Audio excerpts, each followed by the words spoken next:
الشہداء ابا عبداللہ الحسین سے کسی نے سوال کیا کہ نعمت کا شکرانہ کیا ہے، تو سید الشہداء ابا عبداللہ الحسین ارشاد فرماتے ہیں نعمت کا شکرانہ اس کا صحیح استعمال ہے۔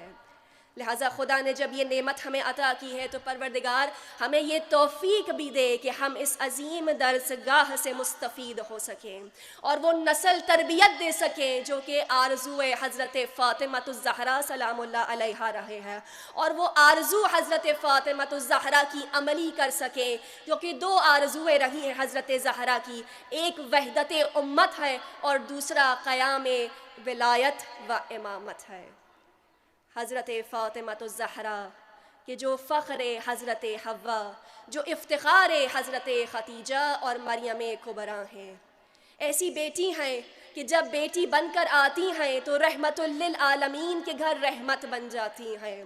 اور جب جوانی کی دہلیز پہ قدم رکھتی ہیں تو عصمت اور طہارت اور پاکیزگی میں امیر المؤمنین علی ابن ابی طالب کی بہترین کف بن کے امام المتقیان کی بندگی کا بہترین مددگار بن جاتی ہیں۔ درود و سلام ہو فاطمہ الزہرا کو کہ جس کی آغوش میں پلنے والا ہر نسل عاشق امام بنتی چلی گئی۔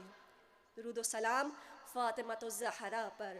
کہ فقط حضرت زہرا کی ہستی ان نسبتوں میں محدود نہیں ہے، بلکہ حضرت زہرا تو تعارف ہے ان ہستیوں کا کہ جب یہ تمام قصہ کے نیچے جمع ہو جاتے ہیں، ملائکہ نے سوال کیا پروردگار یا رب من تحت القصہ، ایسا کون ہے اس قصہ کے نیچے؟ تو اب انداز تعارف خدا بندی کو دیکھیے گا، رسول اللہ کے حوالے سے تعارف نہیں کیا، امیر المومنین کے حوالے سے تعارف نہیں، حسنین کے حوالے سے تعارف نہیں، بلکہ فرماتے ہیں فاطمہ تو و ابوہا و بالہا و بنوہا کہ یہ کون ہے؟ یہ دراصل فاطمہ الزہرا ہے، ان کے بابا ہیں، ان کے شوہر ہیں اور ان کے دو بیٹے ہیں۔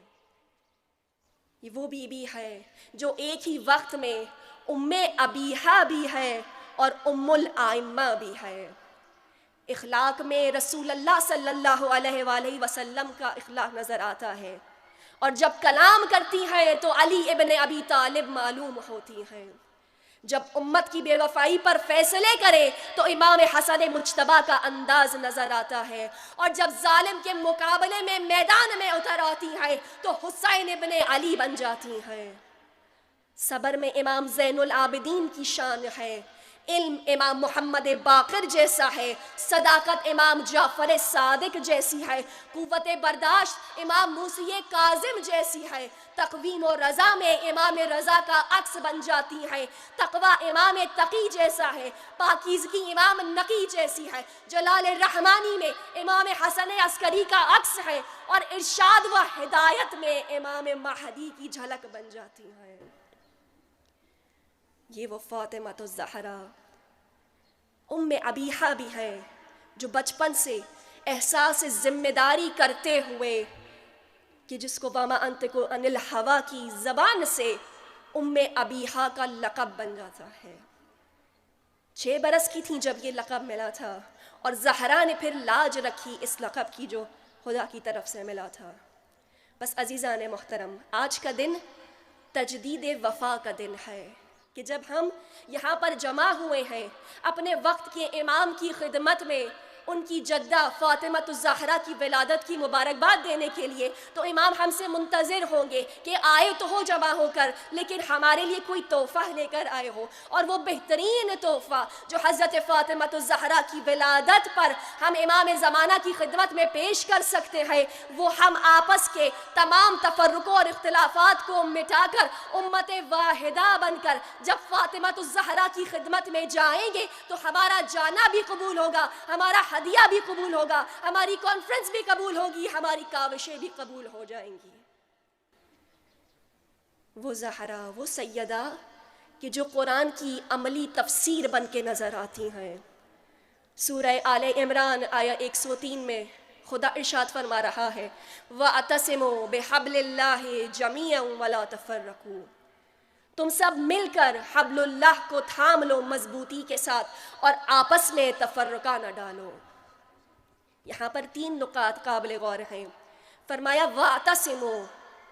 یعنی مضبوطی کے ساتھ تھام لو، پوری آمادگی کے ساتھ تھامو، اپنے پورے وجود کے ساتھ تھامو، اس طرح سے تھامو کہ پھر تمہارا ہاتھ حبل اللہ سے ہٹنے نہ پائے۔ پھر جیسے بھی فتنے کی ہوائیں اٹھتی رہیں، اگر تمہارے ہاتھوں نے مضبوطی کے ساتھ حبل اللہ کو تھاما ہوا ہے تو فتنے جیسے بھی ہو، 1400 سال پہلے ہو یا آج کے زمانے کو ہو، اگر مضبوطی کے ساتھ تھاما ہوا ہے تو کبھی بھی ہاتھ سے دامن نہیں چھٹے گا حبل اللہ کا۔ دوسرا نقطہ حبل اللہ ہے۔ اور جب کسی نے سوال کیا امام جعفر صادق علیہ السلام سے آ کر کہ یہ حبل اللہ کون ہے، تو امام جعفر صادق ارشاد فرماتے ہیں ہم اہل بیت علیہ السلام کی ولایت حبل اللہ ہے، یعنی وہ نظام جو منشور ہدایت بنا کر خدا نے بھیجا ہے، اس کو مضبوطی سے تھام لو۔ اور کس طرح سے تھامو؟ تیسرا نقطہ ہے جمیعاً، سب مل کے تھامو، یعنی فقط یہ کسی ایک کی ذمہ داری نہیں ہے، بلکہ اگر تم اللہ کی رسی کو مضبوطی سے تھامنا چاہتے ہو تو خدا تمہیں بطور امت دیکھنا چاہتا ہے، بطور جمعیت دیکھنا چاہتا ہے۔ اللہ کی رسی کو مضبوطی سے تھامنا ہے، لیکن سب نے امت واحدہ بن کر اللہ کی رسی کو تھامنا ہے۔ اور پھر تاریخ اسلام نے دیکھا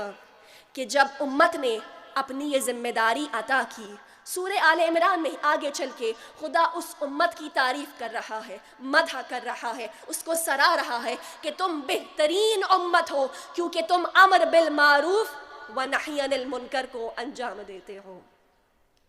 یہ اس حقیقت کی طرف نشاندہی ہے کہ اللہ کے نزدیک کوئی بھی قوم، کوئی بھی ملت اس وقت اس کی رضا کی، انعام اور اکرام کی حقدار بنتی ہے جب وہ احساس ذمہ داری کرے، اور اس فریضے کو ادا کرنے کے لیے آج شیرازوں میں بکھری ہوئی امت کو ایک بن کر، ایک مضبوط اور منظم ملت بن کر بارگاہ خدا بندی میں آنا ہوگا، جو ایک رہبر حق کے نیچے، منصوب من اللہ حاکم کے نیچے جمع ہو جائے، اور جس ملت کا، جس قوم کا نصب العین امر بالمعروف و نہی عن المنکر ہو۔ لیکن جب یہ فریضہ بھلا دیا گیا تو اب حضرت فاطمہ الزہرا سلام اللہ علیہا میدان میں آ جاتی ہیں کہ تم نے اللہ کے قول کو بھلا دیا، تم نے عروۃ الوثقیٰ کو چھوڑ دیا، تم نے اس مضبوط سہارے کو چھوڑ دیا ہے کہ جس کا تھامنا خدا نے تم پر واجب کیا تھا، تم نے حبل اللہ کو چھوڑ دیا ہے، اور اپنے قیام سے بتایا کہ حبل اللہ ولایت علی ابن ابی طالب ہے۔ آج تمہارے ہاتھوں سے حبل اللہ چھٹ گئی ہے، اور چھٹنے کی وجہ سے آج تم آپس میں بٹتے جا رہے ہو۔ خطبہ فدق میں حضرت فاطمہ الزہرا ارشاد فرماتی ہے کہ اللہ نے ہم اہل بیت علیہ السلام کی اطاعت کو نظام امت بنا کر اور تفرقے سے بچنے کا ذریعہ بنا کر واجب کیا گیا ہے۔ لہٰذا اگر آج بھی ہمیں زہرا کو راضی کرنا ہے، بی بی نے فارمولا بتا دیا، اطاعت اہل بیت ولایت کے سائے میں امت واحدہ بن کر۔ اور قرآن اصول بتا رہا ہے کہ زہرا کوثر ہے، حضرت فاطمہ الزہرا کا قرآنی نام کوثر ہے، یعنی منبع خیر۔ جس طرح زہرا کوثر ہے، سیرت زہرا بھی کوثر ہے، کردار زہرا بھی کوثر ہے۔ اگر کسی زمانے میں بھی کسی کو خیر چاہیے ہوگا، اسے در فاطمہ الزہرا پہ آنا ہوگا۔ اور آج حق کو پہچاننے کا معیار بھی یہی ہے۔ اگر دیکھنا چاہتے ہیں کہ حق کہاں ہے اور باطل کہاں ہے، تو یہ دیکھیے کس کی زندگی میں اسوہ فاطمہ الزہرا کی جھلک نظر آ رہی ہے۔ وہ علماء حق جن کی زندگی میں سیرت فاطمہ الزہرا کی جھلک نظر آ رہی ہے، وہ کوثر ہے، اور ان کے مقابلے میں آنے والے ابتر ہیں۔ وہ تمام ادارے جو محبتیں بانٹ رہے ہیں، قربتیں بڑھا رہے ہیں، وحدت کی بات کر رہے ہیں، ولایت سے قریب کر رہے ہیں، وہ تمام ادارے کوثر ہیں، اور ان اداروں کے مقابلے میں آنے والے دشمن ہیں، خواہ وہ ادارے اہل سنت میں سے ہو یا اہل تشیع میں سے ہو، وہ CIA کے ادارے ہو، وہ MI6 کے ادارے ہو، چاہے وہ غالی اور نصیریوں کے ادارے ہوں، اگر سیرت فاطمہ الزہرا کے مقابلے میں آ رہے ہیں، قرآن اصول بتا رہا ہے ابتر ہے۔ وہ تمام ٹی وی چینلز، وہ تمام میڈیا آؤٹلیٹس جو آج وحدت کی بات کر رہے ہیں، ولایت کی بات کر رہے ہیں، وہی کوثر ہے، اور جو ان کے مقابلے میں چینل چلائے جا رہے ہیں وہی ابتر ہے۔ فاطمہ الزہرا نے حق کو پہچاننا بہت آسان کر دیا ہے ہمارے لیے۔ آج پھر سے ایک مذموم کوشش کی گئی، MI6 کی اسپانسرڈ حضرت فاطمہ الزہرا کی پاکیزہ زندگی پر بنائی جانے والی movie the lady of heaven بنا کر امت کو، بھائیوں کو پھر سے لڑوانے کی کوشش کی جا رہی ہے۔ عزیزان محترم، یہ وہی موقع ہے جب ہمیں عمار یاسر جیسی بصیرت کو استعمال کرنا ہے کہ ہم نے نیزے پر بلند ہونے والے کھال پہ لکھے ہوئے قرآن کے الفاظ کے پیچھے نہیں جانا، بلکہ ہم نے خیمے میں تنہا کر دیے گئے اپنے رہبر کے ساتھ جانا ہے۔ نام جتنا بھی مقدس استعمال کیا جائے، اگر نیت میں فتنہ ہے تو تمام کوشش فتنہ ہو جاتی ہے۔ جس طرح سے علامہ اقبال فرماتے ہیں، اللہ سے کرے دور وہ تعلیم بھی فتنہ، املاک بھی، اولاد بھی، جاگیر بھی فتنہ، ناحق کے لیے اٹھے تو شمشیر بھی فتنہ، شمشیر تو کیا نعرہ تکبیر بھی فتنہ۔ آج اگر یہی معیار ہم اپنے ہاتھوں میں اٹھا لیں، آج در زہرا کو تو نہیں جلایا جا رہا، مگر آج سیرت فاطمہ الزہرا کو جلانے کی کوشش کی جا رہی ہے۔ وہ فاطمہ الزہرا جس کی تمام زندگی امت کو اپنے رہبر حق کے نیچے لانے میں گزر گئی، امت کو منسوب من اللہ کے نیچے جمع کرنے میں گزر گئی، وہ زہرا جس نے سوائے محبت کے، سوائے شفقت کے امت کو کچھ نہیں دیا، آج اسی فاطمہ الزہرا کا نام استعمال کر کے امت کو لڑوایا جا رہا ہے۔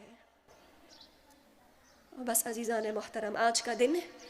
جہاں مبارکباد ہے وہاں ذمہ داریاں ہیں، وہاں تجدید وفا ہے، امام زمانہ منتظر ہے کہ آج ہم کیا امام کی خدمت میں جا کر ان کی جدہ کی ولادت کے حوالے سے تحفہ پیش کریں گے۔ اور جس زمانے میں بھی ایک زہرا موجود ہو، اس زمانے میں رہبر